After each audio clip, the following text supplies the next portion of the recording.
झारखंड में सियासी घटनाक्रम बड़ी तेजी से बदल रहे हैं और इस बदलते घटनाक्रम पर सबकी नज़र चंपई सोरेन पे है।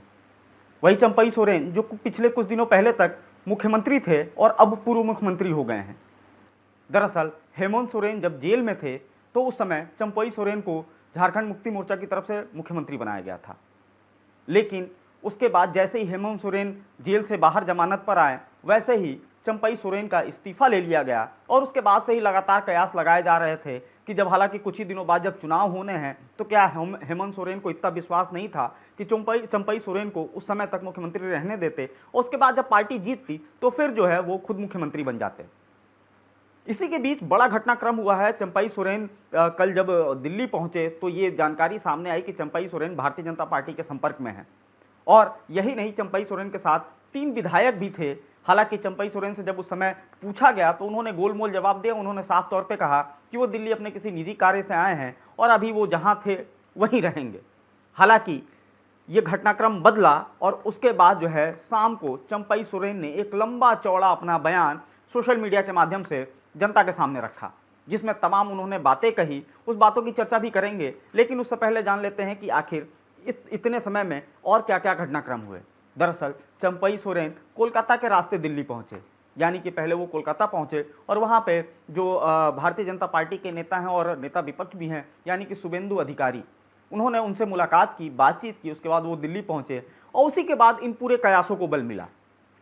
हालांकि शाम होते होते चंपई सोरेन जो कि इस मुद्दे पे गोलमोल जवाब दे रहे थे, उन्होंने जो पत्र अपना जो है सोशल मीडिया के माध्यम से जनता के सामने रखा, उसमें कई बातें खुलकर सामने आ चुकी हैं और उससे साफ तौर पे ये जो एक इशारा मिल रहा है कि चंपई सोरेन जाहिर तौर पर हेमंत सोरेन से नाराज हैं और एक अलग विकल्प की तलाश में वो हैं। अब वो विकल्प क्या होगा, उसी की चर्चा चारों तरफ हो रही है।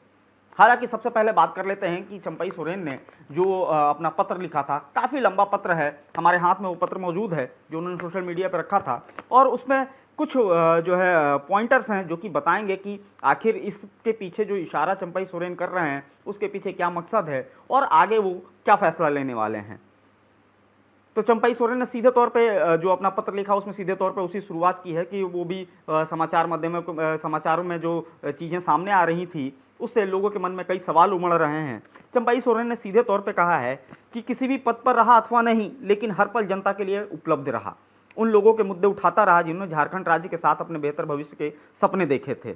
इसी बीच 31 जनवरी को एक अभूतपूर्व घटनाक्रम के बाद इंडिया गठबंधन ने मुझे झारखंड के 12वें मुख्यमंत्री के तौर पर राज्य की सेवा करने के लिए चुना।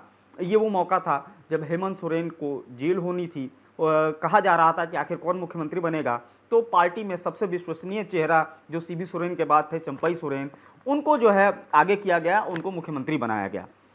ये उन्होंने इसी चीज़ का जिक्र किया है। अपने कार्यकाल के पहले दिन से आखिरी दिन यानी 3 जुलाई तक मैंने पूरी निष्ठा और समर्पण के साथ राज्य के प्रति अपने कर्तव्यों का निर्वहन किया। इस दौरान जनहित के लिए कई फैसले लिए और लगातार वो जनता के बीच में रहे, इस बात का उन्होंने जिक्र किया है। लेकिन उन्होंने सीधे तौर पे ये भी कहा है कि उन्होंने जो किया उसका मूल्यांकन राज्य की जनता करेगी। जब सत्ता मिली तब बाबा तिलका मांझी, भगवान बिरसा मुंडा, सीधो कान्हू जैसे मेरी गिनती वरिष्ठ सदस्यों में होती है, बाकी लोग जूनियर हैं। इस चीज़ का वो लगातार उल्लेख करते रहे हैं, लेकिन उन्होंने सीधे तौर पे कहा कि इन वीरों को नमन कर राज्य की सेवा का संकल्प लिया। झारखंड का बच्चा जानता है कार्यकाल के दौरान मैंने कभी भी किसी के साथ गलत नहीं किया। इसी बीच उस घटना का भी उन्होंने जिक्र किया है, जैसे किस तरीके से उनको जो है एक बैठक बुलाई गई जिस बैठक के बारे में उनको नहीं पता था, फिर बैठक में अचानक से उनसे इस्तीफा मांग लिया गया।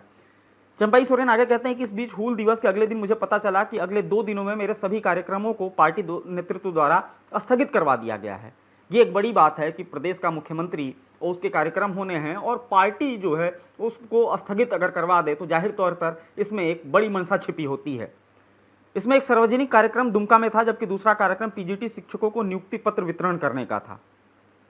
जब इसके बारे में उन्होंने पूछा तो पता चला कि 3 जुलाई को विधायक दल की एक बैठक बुलाई गई है, तब तक आप सीएम के तौर पर किसी कार्यक्रम में नहीं जा सकते। देखिए, बड़ी बात का जिक्र उन्होंने किया है कि सीधे तौर पे जो प्रदेश नेतृत्व है, जो पार्टी का नेतृत्व है, उन्होंने सीधे तौर पे कहा कि एक बैठक बुलाई गई है। अब सवाल वही है कि इस बैठक के बारे में प्रदेश के मुख्यमंत्री को ही नहीं पता कि संगठन की कोई बैठक या विधायक दल की कोई बैठक बुलाई गई है। चूंकि विधायक दल का मुखिया मुख्यमंत्री ही होता है, तो जाहिर तौर पर विधायक दल की जब बैठक बुलाई जाती है या बुलानी होती है तो वो मुख्यमंत्री की तरफ से ही होती है। लेकिन यहाँ पे एक जो जिस घटना का वो उल्लेख कर रहे हैं वो अपने आप में महत्वपूर्ण है कि विधायक दल की बैठक के बारे में उनको पता नहीं था, उनको पार्टी नेतृत्व द्वारा बताया गया कि विधायक दल की बैठक है उस अगले 3 दिन में, उससे पहले जो है आप किसी कार्यक्रम में नहीं जा सकते। क्या लोकतंत्र में इससे अपमानजनक कुछ हो सकता है कि एक मुख्यमंत्री कार्यक्रम में कोई अन्य व्यक्ति रद्द करवा दे? अपमान का यह कड़वा घूंट पीने के बावजूद मैंने कहा कि नियुक्ति पत्र वितरण सुबह है, जबकि दोपहर में विधायक दल की बैठक होगी, तो वहां से होते हुए मैं उसमें शामिल हो जाऊंगा, लेकिन उधर से साफ इनकार कर दिया गया। मुख्यमंत्री चंपई सोरेन के लिए ये एक बहुत बड़ी बात थी, क्योंकि वो खुद मुख्यमंत्री थे और एक तरह से प्रदेश के मुखिया भी थे और उनको ही इसका नहीं पता। आगे लिखते हैं कि सत्ता का लोभ रत्ती भर नहीं था, लेकिन आत्मसम्मान पर लगी इस चोट को मैं कैसे दिखाता, अपनों द्वारा दिए गए दर्द को कहाँ जाहिर करता। जब वर्षों से पार्टी के केंद्रीय कार्यकारिणी की बैठक नहीं हो रही है और एक तरफा आदेश पारित किए जाते हैं, तो फिर किसके पास जाकर अपनी तकलीफ बताता। इस पार्टी में सीधे तौर पर उन्होंने कहा कि मेरी गिनती वरिष्ठ सदस्यों में होती है, बाकी लोग जूनियर हैं और मुझसे सीनियर सुप्रीमो जो हैं वो अब स्वास्थ्य की वजह से राजनीति में सक्रिय नहीं है, फिर मेरे पास क्या विकल्प था। ये जिस सीनियर की बात कर रहे हैं वो शिबू सोरेन है। आपको बता दें कि झारखंड की राजनीति में शिबू सोरेन के बाद अगर उस पार्टी में सबसे ज़्यादा किसी को मान सम्मान या सबसे ज़्यादा किसी की प्रतिष्ठा रही है तो वो चंपई सोरेन की रही है, क्योंकि झारखंड के मुक्ति के लिए जिस तरीके से आंदोलन हुए उसमें शिबू सोरेन ने ही कोल्हान की जिम्मेदारी चंपई सोरेन को दी थी। तो चंपई सोरेन को कोल्हान टाइगर भी कहा जाता है, क्योंकि वो मजदूर आंदोलन को नेतृत्व करते हुए राजनीति में उनका नाम बढ़ा था और ये माना जाता था कि आंदोलन को उनसे अच्छे तरीके से कोई और नेतृत्व नहीं कर सकता है, इसीलिए उनको टाइगर का नाम दिया गया था और कई जगह उनको कोल्हान टाइगर, कई जगह झारखंड टाइगर के नाम से जाना जाता है। खैर, आते हैं उनके पत्र पे दोबारा से।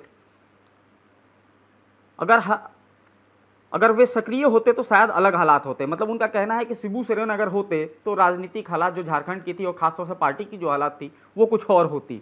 कहने को तो विधायक दल की बैठक बुलाने का अधिकार मुख्यमंत्री को होता है, लेकिन मुझे बैठक का एजेंडा तक नहीं बताया गया था। बैठक के दौरान मुझसे इस्तीफा मांगा और मैं आश्चर्यचकित था, लेकिन मुझे सत्ता का मोह नहीं था, इसलिए मैंने तुरंत दे दिया। लेकिन आत्मसम्मान पर लगी चोट से दिल भावुक था।